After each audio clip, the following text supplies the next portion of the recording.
Welcome to the Reframers podcast. Arguing with friends and fam about politics is hard. New plan.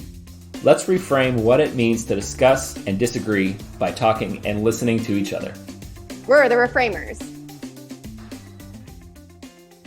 Hello, everyone. Happy to have you. Welcome to episode 3 of the Reframers. I am Erin. And I'm Zach. And today we're going to be talking about drugs.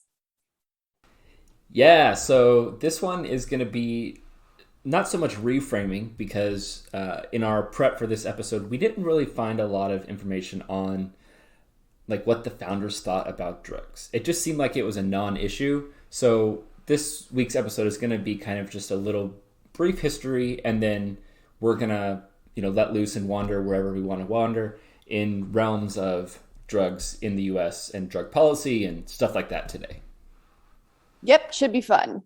So when you're talking about drugs in the United States, the first thing that you really end up talking about is prohibition, which prohibition is basically repeals of alcohol, drugs. It can be other kinds of substances. It basically just means controlling the sale, manufacture, and consumption of particular goods. So this all started with prohibition of alcohol. And early prohibition laws actually date back to the early 1800s. Massachusetts had a law banning the sale of spirits in less than 15-gallon quantities. That was repealed 2 years later. Maine also passed a prohibition law in 1846, and there were several other early state prohibition laws in the 1850s. But the big prohibition that everybody knows about is the prohibition of alcohol that happened in the 1900s. So this was in 1920, and that was the 18th Amendment, which was a prohibition on alcohol.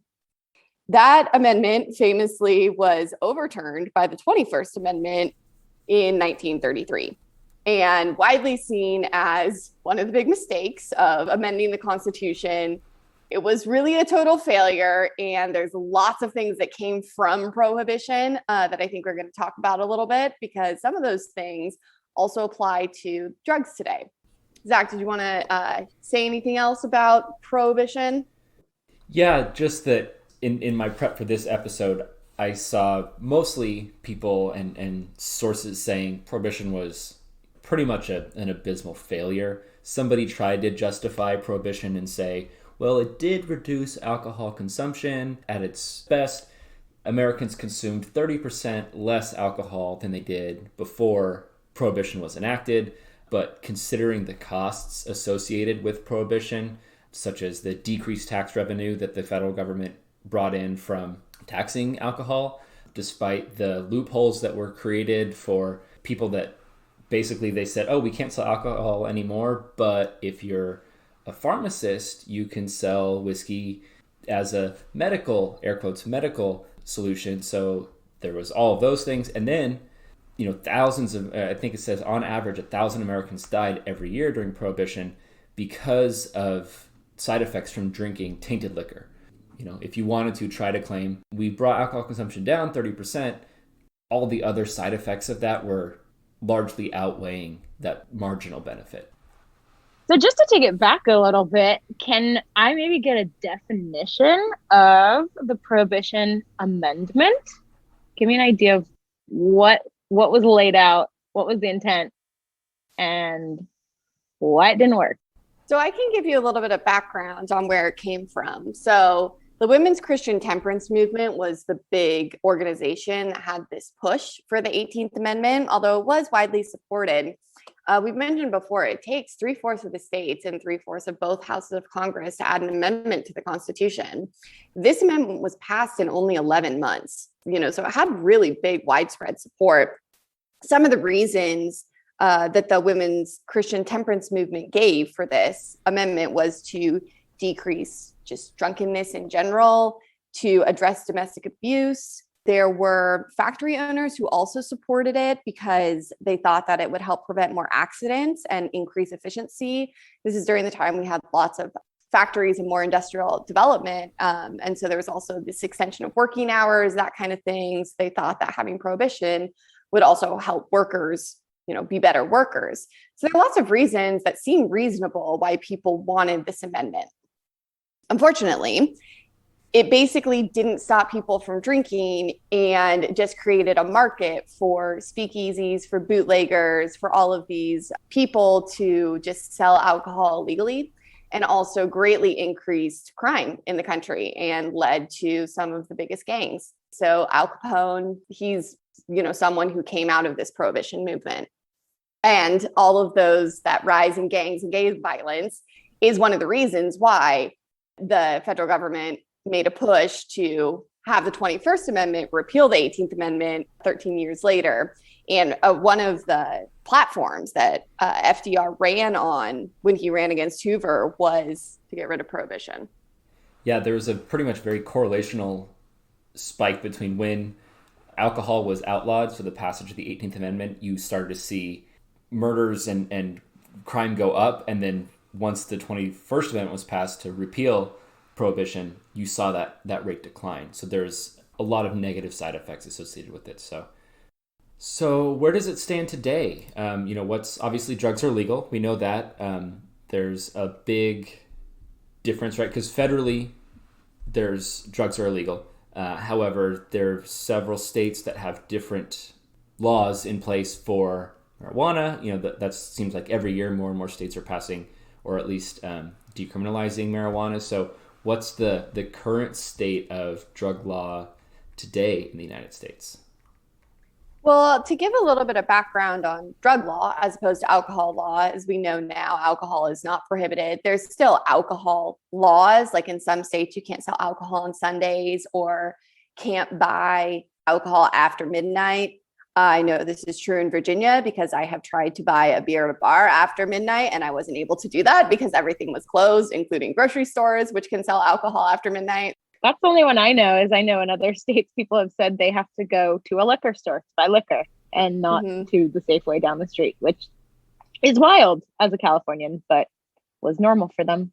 Right. And then there's some laws about how you can ship alcohol across state lines, that kind of thing. You have to have a liquor license to be able to sell alcohol. So there's still, restrictions on alcohol, but obviously not the same kind of prohibition. With drugs, it's a little bit different. It's much more highly regulated. There's a lot more drugs that are just fully illegal. So the first restrictions, surprisingly, weren't until the early 1900s. Before that, even really hardcore drugs that we think about, like cocaine and heroin, were legal under federal and almost all state laws. And in 1906, there was the first big legislation that addressed this. It was the Pure Food and Drug Act. It labeled some substances as addictive and dangerous, and it restricted the sale of them. And that included cannabis and morphine and cocaine and heroin. So that was the first really big legislation about drugs. In 1914, there was the Harrison Narcotics Act, and that regulated the market for opioids. But the really big recent ones are in the 1970s.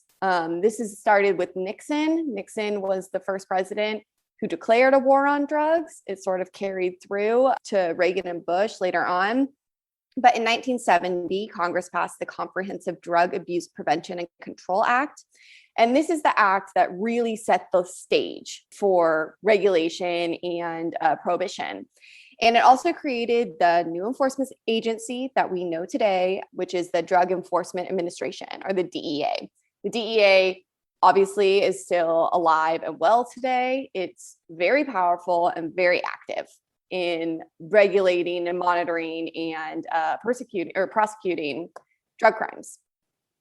Aaron, correct me if I'm wrong, but that's the kind of colloquially referred to as the Controlled Substances Act, right? So that's where the government set the classifications. There's Schedule 1 through Schedule 5, which are basically just different classifications of here are the different types of drugs or substances that we're going to now effectively regulate. So Schedule 1 is the most severe with the high potential for abuse and no medical use, down to Schedule 5, which is like the lowest potential for abuse, and there are accepted medical uses.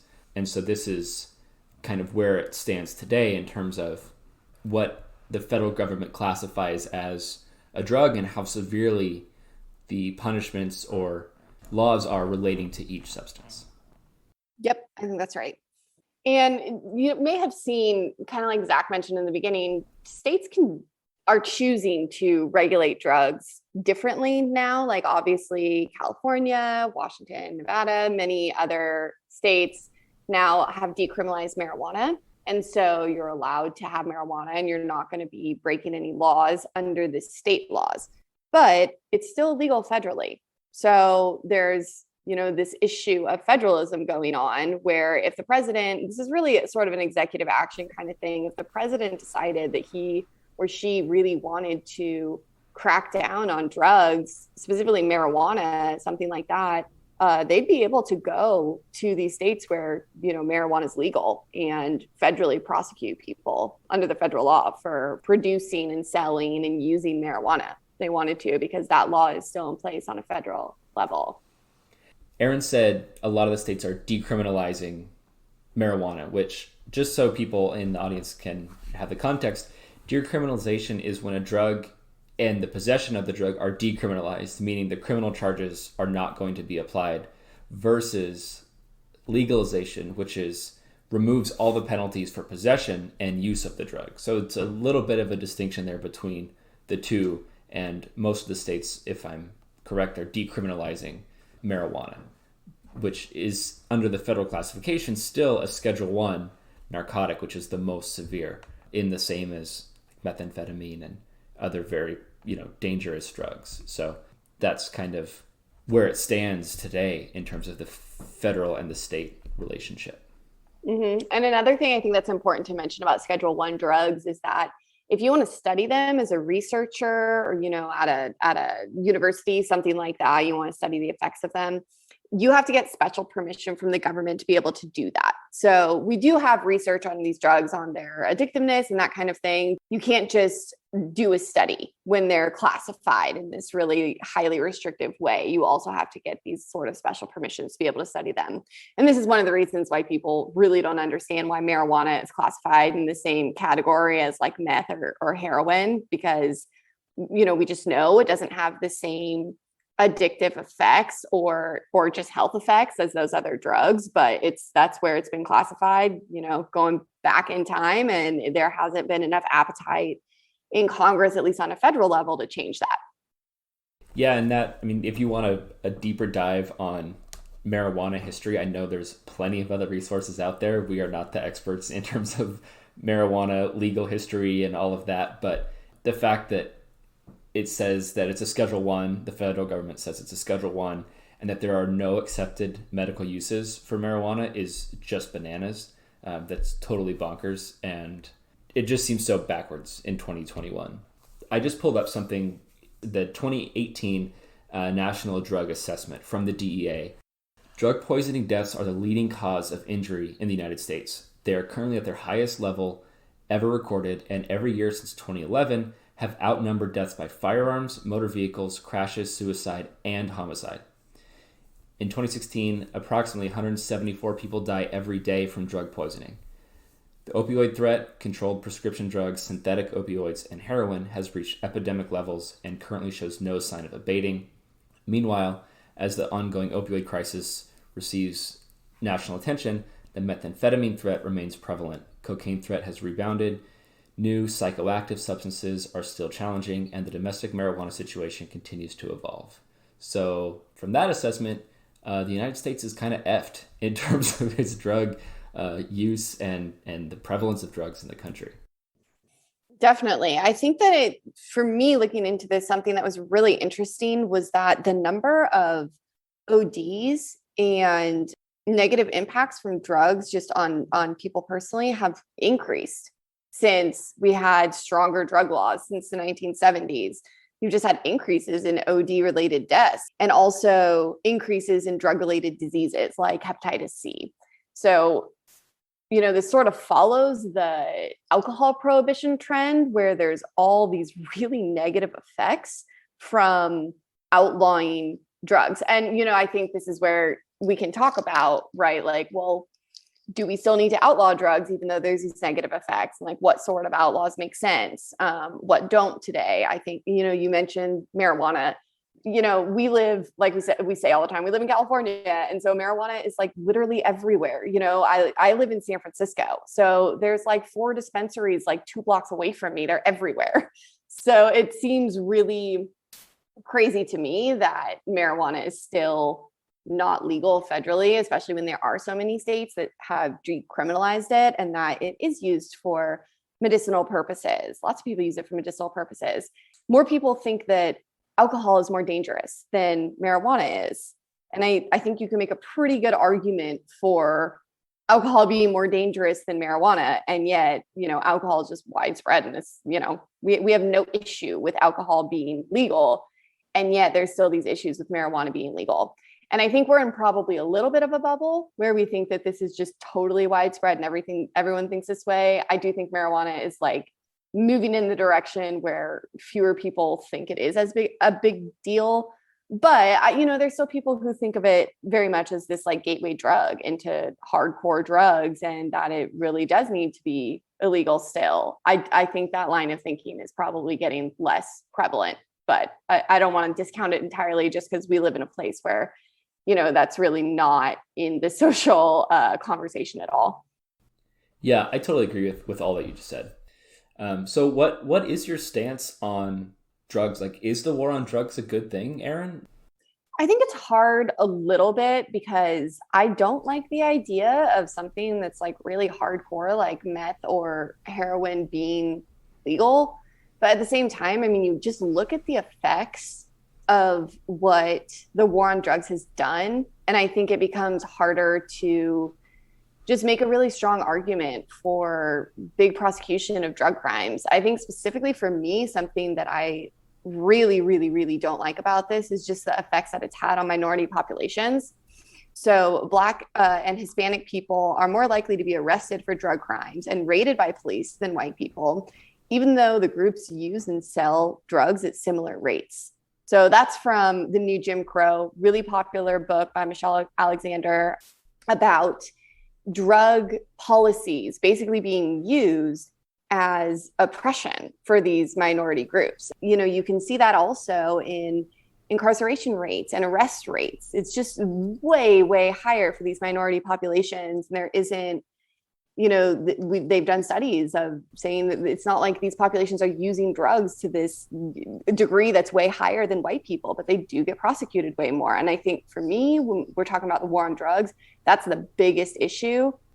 It has real world consequences, even in things like voting, because if you're incarcerated in many states, you're not allowed to vote. Some states don't even let convicted felons vote. And when the population is so much higher of African Americans, then you're disenfranchising a huge minority population, even for something like voting. And so, for me, that has been like a huge negative effect. And then also the rise in crime. Or in the late 1800s to the 1930s, there was Chinese gangs selling opium. And then in Prohibition, there were the, gangs selling alcohol with Capone. Modern day, we have drug cartels. The specific ones that affect the United States really strongly are in Mexico and Colombia and some other Latin American countries. And so it just seems to perpetuate these crime cycles. You can trace a lot of that to this drug legislation. Yeah, I completely agree, actually. I think I'm pretty libertarian in my view on this. I don't like the idea of people using drugs. Like, I don't think that that's a net positive for society. I don't think that makes us a better citizenry. But I don't see how you can look at the numbers. And this policy's been in effect for 40, almost 50 years at this point. So where's the benefits? We've spent, I think the statistic is something like we spend $40 billion a year on the war on drugs. As a rough estimate, that's a lot of money. I saw 51 billion was the number that I saw. So my figure is probably outdated. I don't see how we can do that, spend that much money. And yet from what I read earlier, the amount of people dying every year from drugs is higher than it's ever been year over year. And to your point about the minorities and the people that are in prison for this, I found a great article that had a lot of great graphics. I'm finding out as I do this podcast, I'm a visual learner. Graphs and charts are like super great for me. So there's a piece at the prisonpolicy.org that went through and broke down how many people in 2020 are incarcerated in like local jail, state prison, and federal prisons. And it just incredible. The drug offenses in all three prison systems account for almost 500,000 people. And still the police make over 1 million drug arrests each year, many of which lead to prison sentences. And so for me, getting back to my stance on this, I don't see why the government should penalize somebody for, nonviolent drug use. It just, to me, doesn't make sense. Now, that's not to say all drugs should just be okay. If you kill somebody or you get behind the wheel while you're intoxicated, like that still should be criminal. But if you're in your house and you're, smoking marijuana or something else, how is that different than getting drunk in your house by yourself? The logic is inconsistent to me, and the policy ramifications are so detrimental without me seeing any benefit that it's like, I don't see how we can continue to justify this current policy. Yeah, I agree. Another thing that I saw that I hadn't thought of before is that prosecuting drug crime and investigating drug crime has also led to more militarization of police, because their, local and state police departments are enforcing these federal drug laws, which is sort of an interesting like blending of federalism here, because normally they'd be just enforcing state laws. But they request more sort of military level resources from the federal government, and they're using basically military level equipment against citizens, and also putting this idea, when you use terminology like the war on drugs, you're putting these police departments into this idea of they're in a war against other citizens, other people who are participating in their society. And so I think that just increases tensions as well between police departments and citizens. And it really should be more of a partnership, but it's really become this very toxic issue between, I think, police and citizens, and that goes into lots of other issues. But I think, these issues with drugs has exacerbated, and also I think has been the origin of a lot of that tension, because, where are these arrests coming from? A lot of them are coming from targeting for drug crimes, targeting certain neighborhoods. And like stop and frisk in New York, we know that the police targeted minority populations more than white people. And it's just thing after thing after thing when we're talking about drugs. And I agree with you, Zach. I think that it's just really hard to find any net positive from these laws. And so even though, like, I don't know, kind of like I said, I don't love the idea of just being like, yes, all of these like really intense drugs can be legal. And I think that, yeah, maybe that would encourage some more people to try like hardcore drugs if they're buying it from a store and not from some back alley seller. Even if that is the case, then at least you don't get these like tainted drugs or really, really strong percentages of the like hallucinogens or other things like that. Like drugs actually tend to be a lot stronger and more potent, because when they're legal or illegal, you have to justify like buying them more. They become more expensive. I mean, there's just like effect after effect after effect. So I don't love the idea of there just being all these legal drugs, but it's just the alternative is not working, and it hasn't worked. And we like know for a fact it hasn't worked. Yeah. How much more data do you need? Like, is 50 years not enough? Like that's what more proof do you need? And I had on my notes list too for this discussion was the abuse of police power. Not even the potential for abuse. Like, you don't even have to make the argument that, it could lead to abuses. It already has.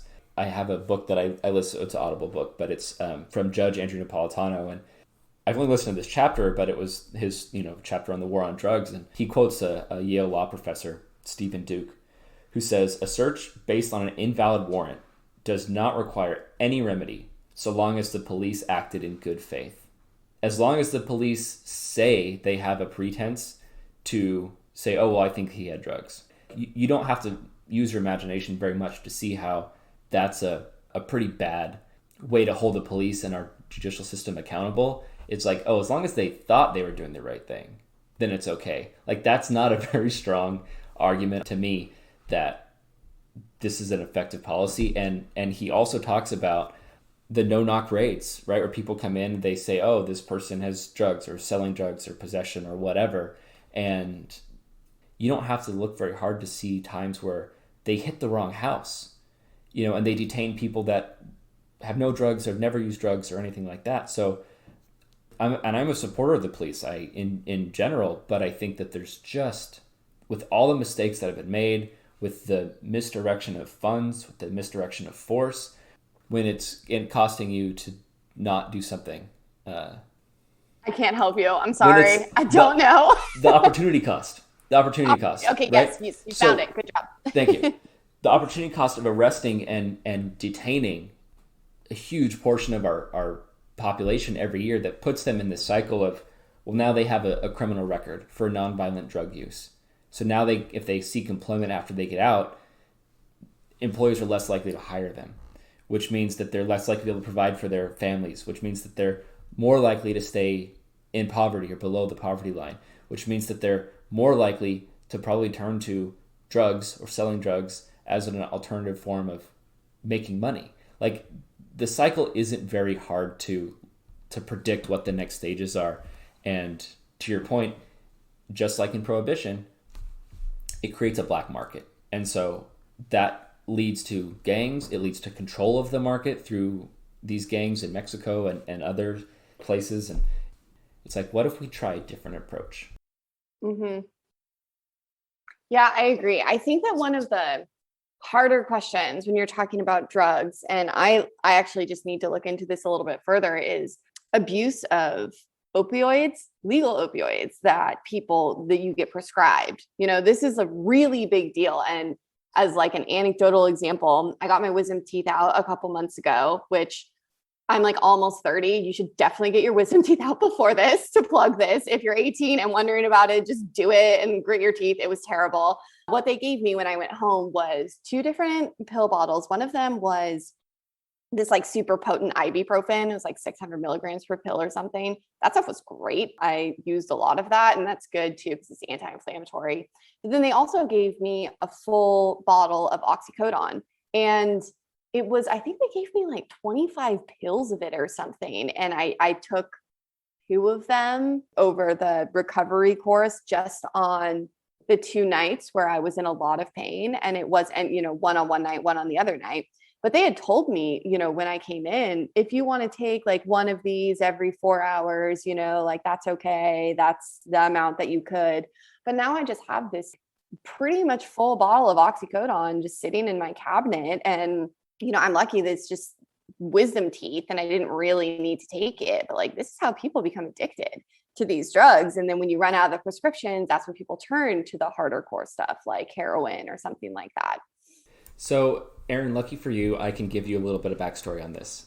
Great. And maybe save you a night of research. So I'm surprised it took 30 minutes into the pod for me to bring this book up, but it's one of my probably most useful books that I've ever had the pleasure to read.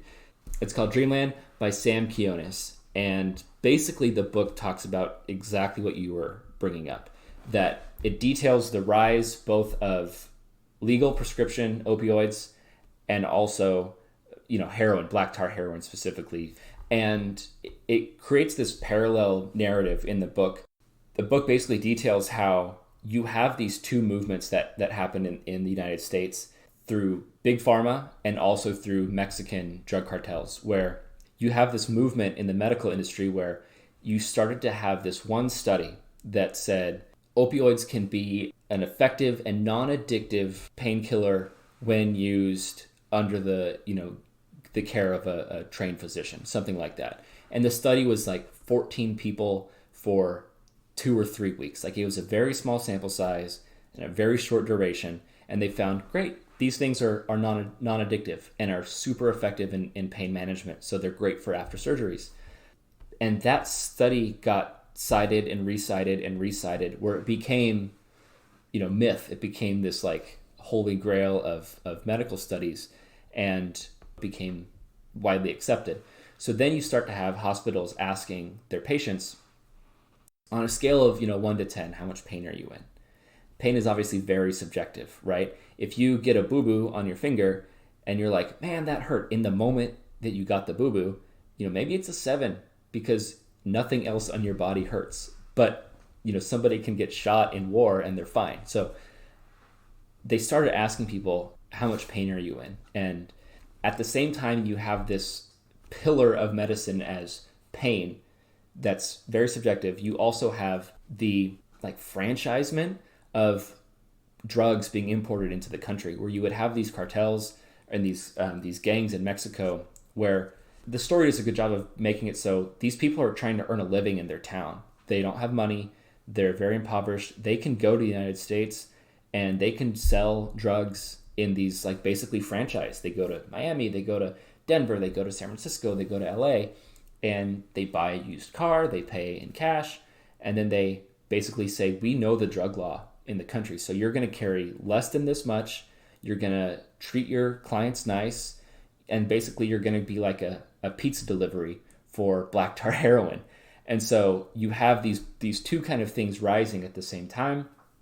And when people couldn't get their prescription opioids anymore, now you have this rampant black tar heroin that was, readily available anywhere you look, and vice versa. So that book does a really great job of detailing the opioid epidemic and how it got to the state that we're at. They say fentanyl, which is a big drug that's focused on in the book, is a drug 50 to 100 times stronger than heroin. The Heritage Foundation reports that fentanyl is now the leading cause of overdose death in the United States. Overdoses claimed almost 100,000 lives in 2017 and 2018. For comparison, those numbers rival the peak of the AIDS crisis in 1995, according to the Rand Corporation. As far as I know, there's nothing to be done in place where these, fentanyl, OxyContin, etc. are, we're not doing anything to rein back their prescription. Like you said, you got 25 pills for a wisdom teeth surgery. The potential for abuse there is just outrageous. Because these drugs are legal, right? And they're not just legal, they're prescribed by physicians. And so, this is the scary flip side of, we make drugs legal. What are the effects of that? Because we don't know the effects of that either. We know it for alcohol a little bit, but a lot of these drugs are way more destructive than alcohol. Some of them are not. There's alcoholism and there's lots of deaths from alcoholism as well. I mean, that's a huge problem. But yeah, the opioid epidemic, it's this huge thing that everyone kind of knows about, and we know it's a problem, but it seems like we're not really doing anything about it. And there's been great increases in they're called deaths of despair, and a category of deaths of despair are ODs. It also includes things like suicide. But there's been increases in these sorts of deaths as well. And a lot of that is due to these opioid addictions. And so I think that there's a question here of okay, well, how do we treat pain in a way where we don't get people addicted to these drugs? And it seems like that wouldn't be that hard, that there would be a way to work around that. But for some reason, I'm still being prescribed 25 pills for my wisdom teeth surgery. And like you said, there's issues with pain, as a subjective measure. We know that certain populations actually have to be in more pain to get prescribed medication, or for people to believe that you're in more pain. For example, women there's inherent biases where doctors can tend to think that women are being emotional. So women are misdiagnosed with heart attacks more often than men.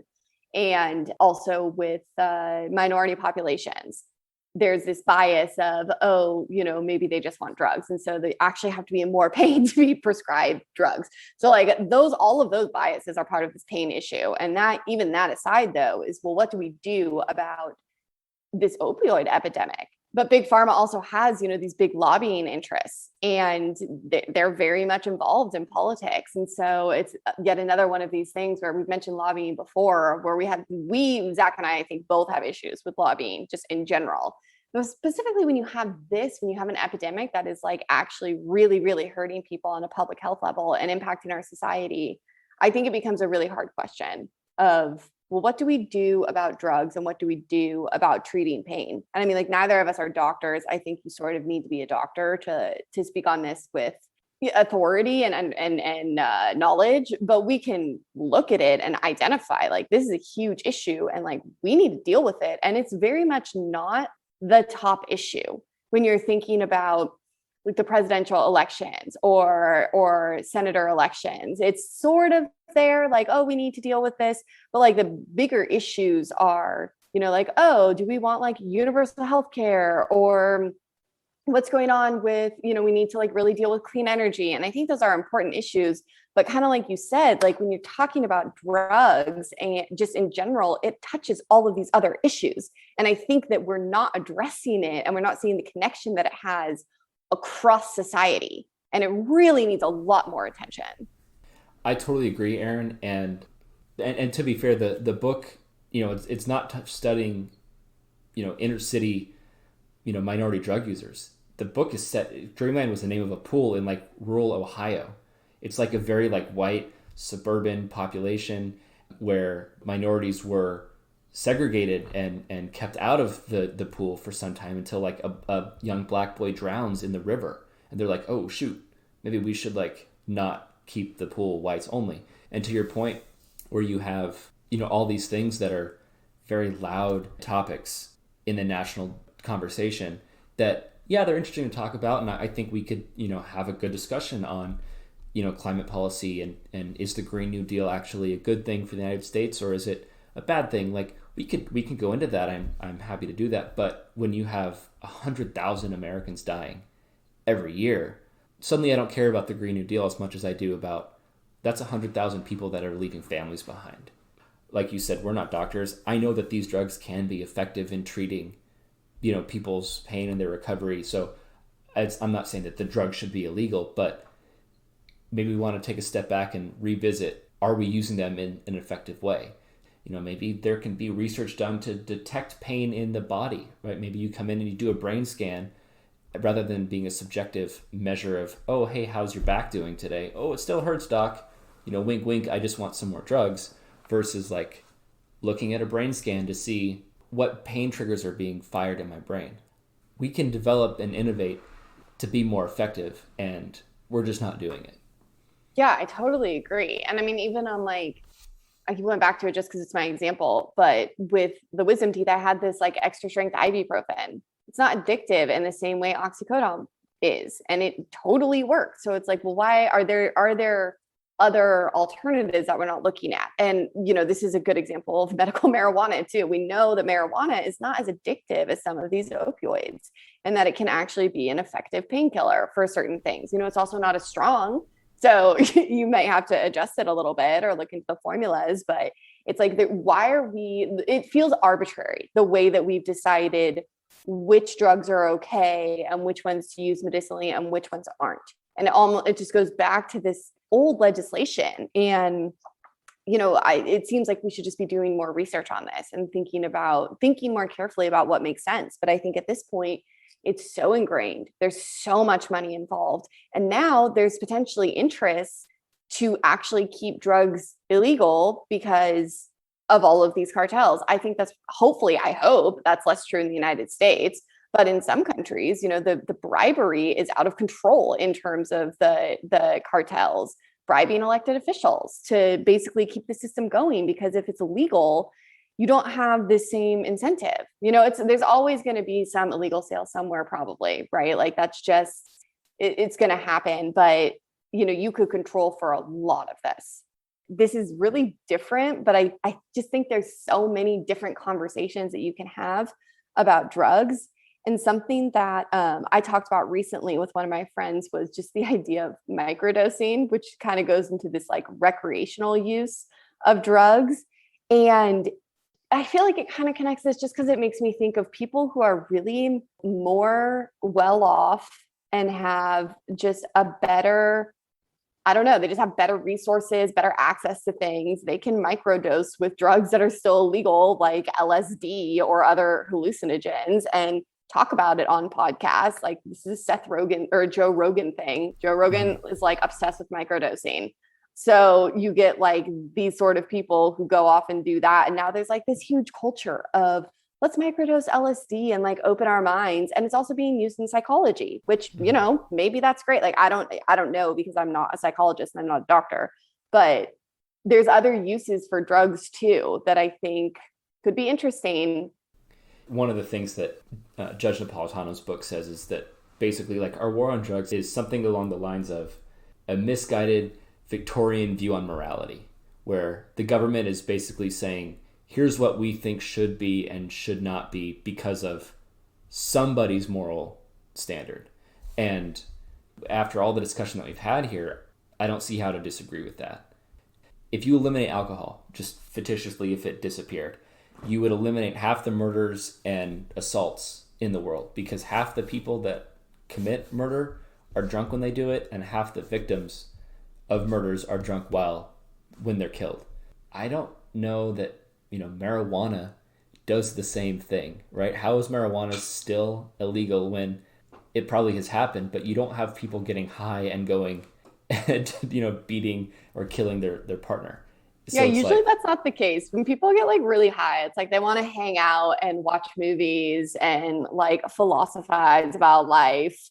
I had some friends in college that I actually got like really annoyed. I think they smoked too much weed, but they just like wanted to sit around and smoke weed in the garage and like talk about life. And after a while, it's like, okay, this smells bad, guys. I'm leaving. But they were funny dudes, and they're not going out to do things. They didn't want to go do stuff. Yeah. And I think you're right. It's different with alcohol, really different effects. Yeah. And I don't even think that's, I knew friends like that in college and stuff. And I don't even think that that's a net good, right? I'm not advocating for people to like go and just dedicate their lives to marijuana use. But in terms of what we're talking about and making it, legal or decriminalizing on a federal level, in my opinion, all these different things that we've hit on just don't add up. And, yeah. And the last thing that, at least that I have in my notes that we haven't talked about yet, is what about like the CIA's involvement in bringing in drugs? I'm surprised it didn't come up earlier, but there's a great movie that kind of encapsulates all of this, and it's called Kill the Messenger with Jeremy Renner. And that movie did such a good job because he was Gary Webb, I think is the character that he plays. And it's based off of real events that Gary Webb was a reporter for the San Jose Mercury News and broke this story about how the CIA was working with South American and other governments and groups to basically fly drugs in to the United States. And while we were fighting the war on drugs, on one hand, the government's saying drugs are bad, here's 5 different classifications, you will go to jail if you possess or sell or use these weapons, or their paraphernalia, by the way, not just the drug, but they've also created this whole subclass of drug paraphernalia. And then at the same time, our own government is shipping in the drugs and, helping to distribute. Not necessarily, there's a CIA guy in the corner being like, hey, do you want to buy some drugs? But flying them in. Under what world is that allowed? Like literally just like facilitating distribution. That is insane. I mean, like that is something that's just like the corruption level on that. And it's not even like these people are being bribed or something. This was this like strategic idea from the CIA. And I agree. In what world do we think that is like in any way okay? That is just like out of control, not right. And you have to think there is other shady like that going on when it comes to drugs, right? Like that's one story that got broke by one person. Like there's got to be more of that going on. And so it does make you question a little bit. I'm not trying to like sound conspiracy theorist about this, but it's like, well, what are the other interests going on even in the US that are in favor of keeping drugs illegal? Yeah, absolutely. I mean, I think that's a fair question. I don't think it's conspiratorial. Whenever somebody has, something like this, right? The CIA is flying in drugs. First time you hear that, you're like, come on. Like, are you kidding me? Don't be so ridiculous. But then this is a San Jose Mercury News reporter like 40 years ago. I don't remember exactly when, but I think it was in the 80s sometime. And as if that wasn't enough, right? Who, by the way, somehow died. I believe he shot himself in the head twice with a shotgun. I don't know how you do that because the logistics are very tough, and I'll leave it at that. But as if his story wasn't enough as it is, There's a PBS Frontline interview or investigation where one of the DEA field agent, Hector Barelas, said, quote, "I believe that elements working for the CIA were involved in bringing drugs into our country. I know specifically that some of the CIA contact workers, meaning some of the pilots, in fact, were bringing drugs into the U.S. and landing some of these drugs in government air bases. And I know so because I was told by some of the pilots that, in fact, they had done that." So it's like, you don't even have to be conspiratorial. There's plenty of stuff on the record, public and published, that supports this. And it's like, how am I to trust a government that seems like it's setting up its own citizens for arrest and prosecution to enforce drug laws honestly and ethically? Like, you can't. Like, you lose all credibility. Absolutely. That one gets Cassie, me. you want to weigh in? Tilted. Yeah, that one gets me upset. So somebody take it away. It's really upsetting. It's really upsetting. There's like no other way to say it. The way I see it, and you guys have touched on a lot of this, because this is obviously a really hard topic, right? There's elements of racism. There's elements of police abusing their power. There's conspiracy theories that might actually be true, where our own government is doing shady things. There's medical organizations, big pharma, people making decisions either to cut corners and be quicker about things, or to be malicious and make money off of people. It's a lot of categories, including recreationally. Just, should people be fined, penalized, criminalized, thrown in jail for just these little small categories? And I think putting them all in the same category, you guys have done a good job of talking about it, because it's definitely not, they're not all the same and they're not created equal. And it does seem like sometimes that could be the problem, because we're trying to solve many, many problems with one solution. Yeah, no, I think that's totally true. And I'm definitely a small government guy, but Colorado is maybe one of the first states to legalize marijuana, and mixed results, right? I mean, some people say, I found information that says that trips to the ER went up like threefold once they legalized marijuana, specifically because of like edibles, meaning you don't smoke it, but you eat it in a baked good or something like that.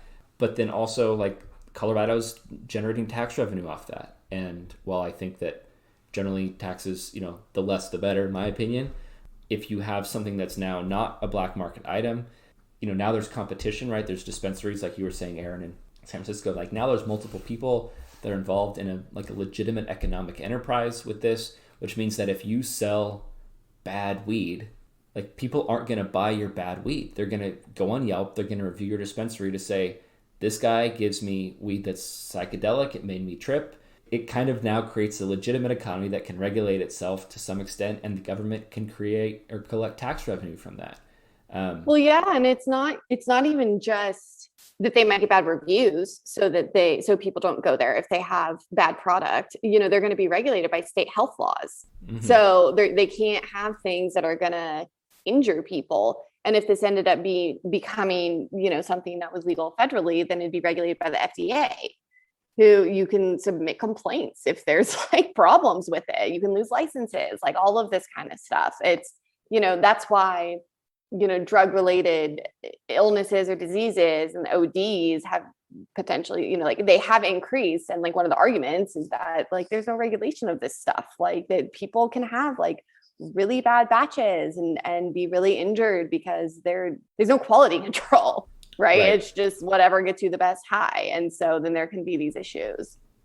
Yeah, what are you going to do? You overdose in a bad way. Maybe you don't die, but you get sick or you something else. You're not going to go to the police and say, hey, this guy sold me bad meth, right? Like, yeah, no, I would think not. Right. I mean, maybe you would if you're doing meth. I don't know. But I don't know. Aaron, do you have anything else? Cassie, anything else from you? It's one of our most unanimous agreed upon topics. Yeah, I would say we probably align on this as much as we align on anything. Mm-hmm. But I would be really curious, because like we said, we sort of live in a little bit of a bubble, but we've also tried to do our research on this and be critical of our opinions here. But I would be really curious, anyone listening who has really strong feelings about this in the opposite direction. I would love to hear your thoughts and, hear your perspective. and then respond to it. I think that would be great. So anyone who has that, or if you just have questions about this or thoughts, we'd love to hear from you. Yeah, for sure. If you think the war on drugs is like super working and we're better off because of it, then, we'd love to hear that perspective as well. Everybody has their own biases and stuff, but I feel like we did try to be fair and look at the data that exists, and maybe you have other sources that we don't know about. So hit us up. Cass, anything from you?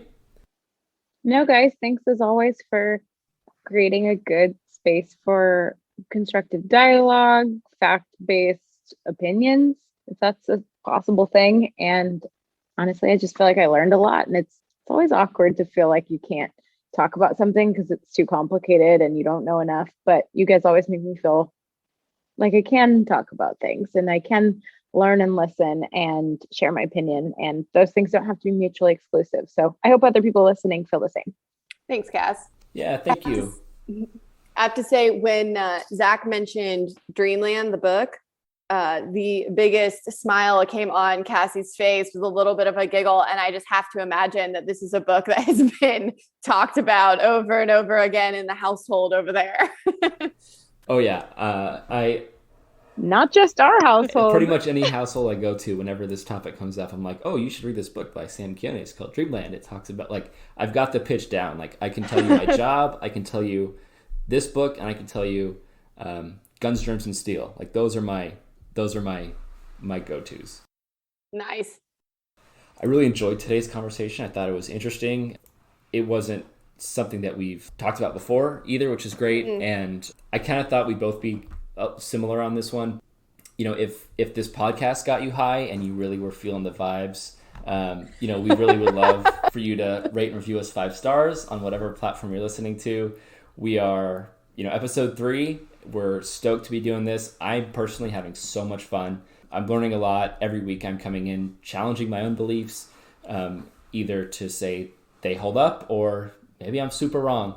And I will admit that if I am, and I'm loving this. So thanks so much for listening. And yeah, send us in your questions, whatever you need to do, and we'll get back to you. And we look forward to talking to you again next week. Yeah, we'll see you next time. Thank you for listening to the Reframers Pod. We hope you enjoyed the episode. If you did, please rate and review us 5 stars and subscribe so you can always catch our latest episode. You can also find us on YouTube, Instagram, and Twitter at Reframers Pod. And you can email us at reframerspod@gmail.com.